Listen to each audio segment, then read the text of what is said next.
Welcome back, everyone. We're diving into something really fascinating today, the power of positive thinking and how it can honestly impact our lives in pretty amazing ways.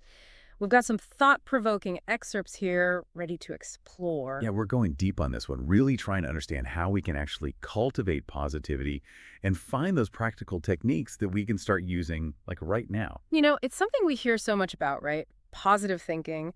But I think it's easy to dismiss it as just, fluffy feel-good stuff. But I'm really curious to see what we uncover when we look a bit deeper.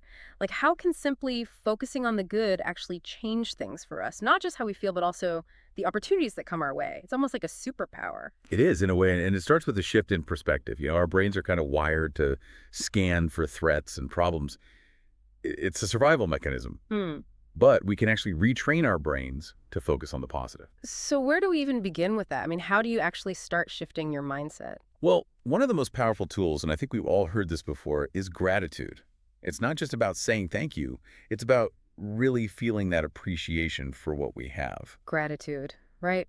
But I think sometimes it's hard to know where to start. Like, it can feel a bit overwhelming? It can be, Yeah. but I think the key is to start small. Like instead of focusing on what you don't have, try to notice and appreciate the little things, the things we often take for granted, like a warm cup of coffee in the morning, a sunny day, a good laugh with a friend. Oh, I love that. The simple things, even just that feeling of the sun on your skin. It's amazing when you really stop to feel it. It is. And, there's actually a lot of scientific evidence that shows that regularly practicing gratitude can have a real impact on our well-being. Like it can improve sleep, reduce stress, even strengthen relationships. Wow, really?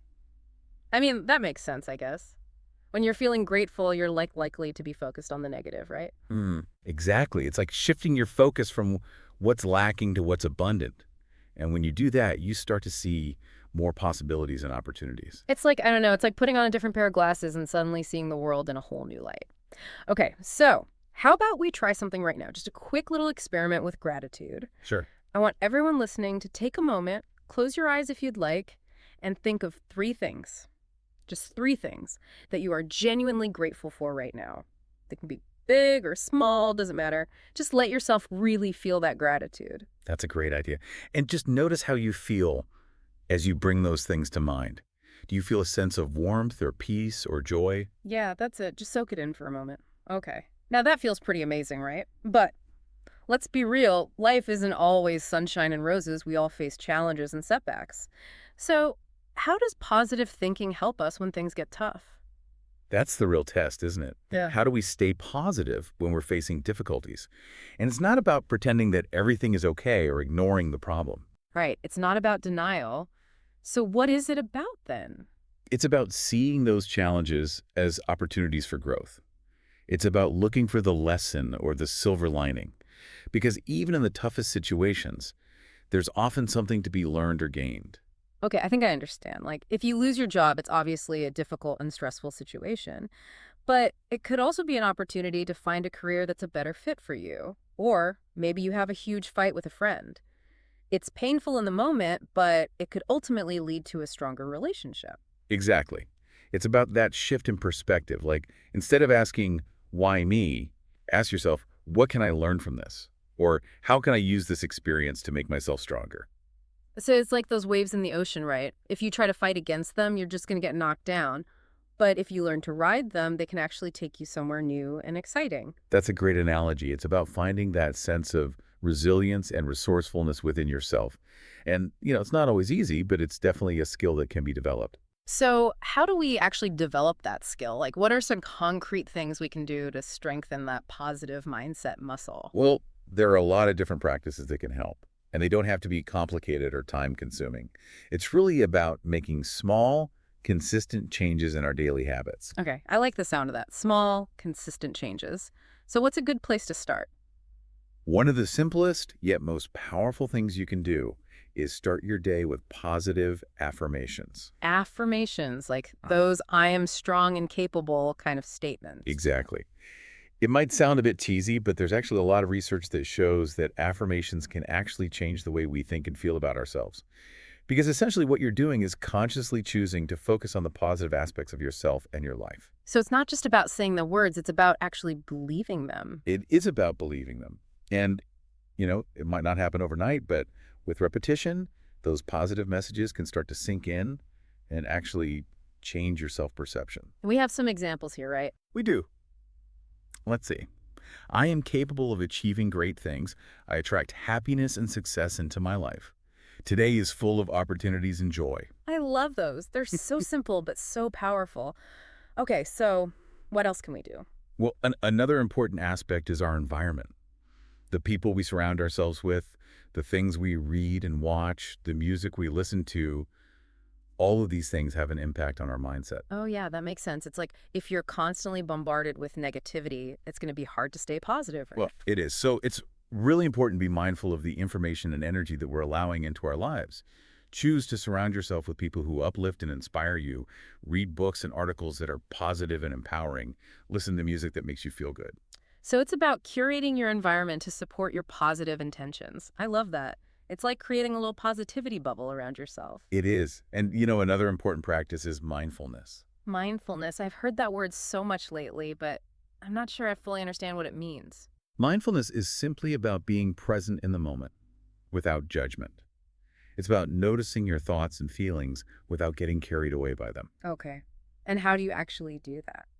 There are lots of different techniques. You could try meditation, deep breathing exercises, or even just taking a few moments to really pay attention to your senses, what you see, hear, smell, taste, and touch. So it's about slowing down and really being in the moment. Exactly.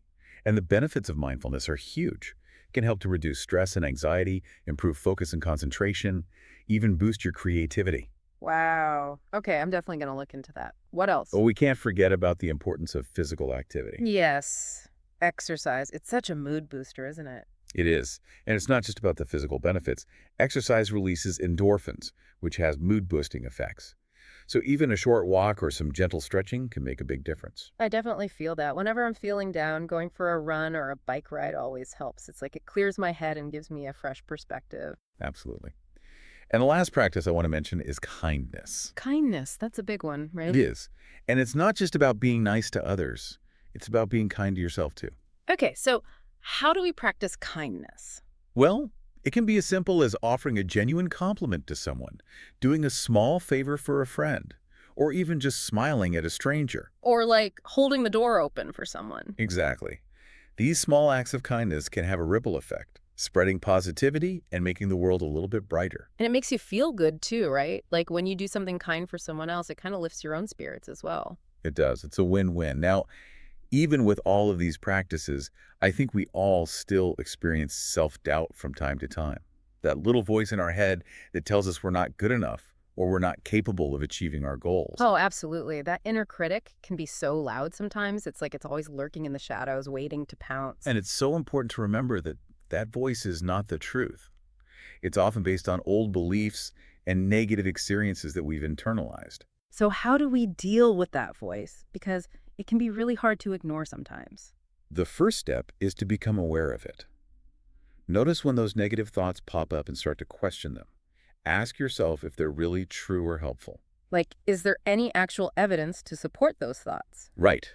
And if not, then you have the power to choose to let them go. But that's easier said than done, right? Like, how do you actually let go of those negative thoughts? They can be so persistent. One really helpful technique is to reframe those thoughts into something more positive and empowering. Like, for example, if you find yourself thinking, I'm never going to be successful, try reframing that to, I'm learning and growing every day and I'm getting closer to my goals. So it's about consciously choosing a different perspective. It is. Yeah. And it takes practice. But over time, it can become more natural to challenge those negative thoughts and replace them with more positive ones. And, the cool thing is that this shift in mindset doesn't just benefit us individually. What do you mean? Well, positivity is contagious. When we choose to focus on the good and approach life with a positive attitude, it has a ripple effect on the people around us. Like a smile can be contagious, right? Exactly. And think about how good it feels when someone offers you a genuine compliment or does something kind for you. it can really brighten your day. It can. And it makes you want to do the same for someone else, right? Absolutely. So by choosing to be positive, we're not just helping ourselves, we're also making the world a little bit better. That's a great point. Okay, so as we wrap up this deep dive, do you have any final thoughts or challenges for our listeners? I do. I would encourage everyone to try this little experiment over the next 24 hours. Really try to focus your attention on the positive. So for the next day, be a positivity detective. Yes. Yeah. Notice the good things, big and small.